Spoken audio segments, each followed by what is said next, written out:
नमस्कार सर्वांना. Good morning. सकाळ सकाळी असा गरम गरम चहा पिऊनच दिवसाची सुरुवात केली. स्वयंपाकाची आज काही गडबड नव्हती. मालकांचं चाललेलं माल भरायचं. म्हणलं माल भरत्यात तोपर्यंत भाकरी करून घ्यायच्या. भाकरी करून घेतल्या. पोरांना चपात्या पण करायच्या होत्या. दोघांना चपात्या केल्या. पोरं काय भाकरी खात नाही ती, म्हणून त्यांना चपातीच करायला. पोती वाढताना मालकांचा हात बघा कसा घावलाय मध्येच. त्यांना म्हटलं थांबा तुमचा व्हिडिओ करून ठेवते एक. सगळा माल भरून झाला. मग ह्यांनी सगळं स्टँड वगैरे 2-3 स्टँड आहेत आमचं, सगळं वर ठेवलं टेम्पोत. आणि एवढा लसूण पण निवडायचं होतं अजून आम्हाला. तोपर्यंत त्याने गाडी सावलीला लावून आले. घरात जवळ सावली नाही त्याच्यामुळे इथं लावायला लागत्या. आमच्या दारात बघा झाडाला कसा मोह लागलाय. घड्याळातलं सेल संपलेलं, ह्यांनी सेल घालून घेतलं.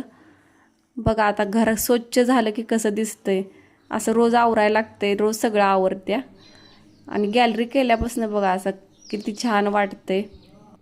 उजेड पण भरपूर इथून पक्ष्यांचा आवाज बघा कसा येतोय.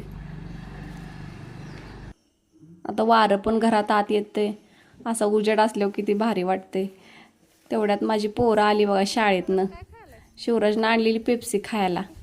पेप्सी खातच आल्यात दोघंजण. त्याला म्हटलं एक दे तर अर्धी द्यायला लागलाय उरलेली उष्टी मला. तर भेटू नेक्स्ट ब्लॉग.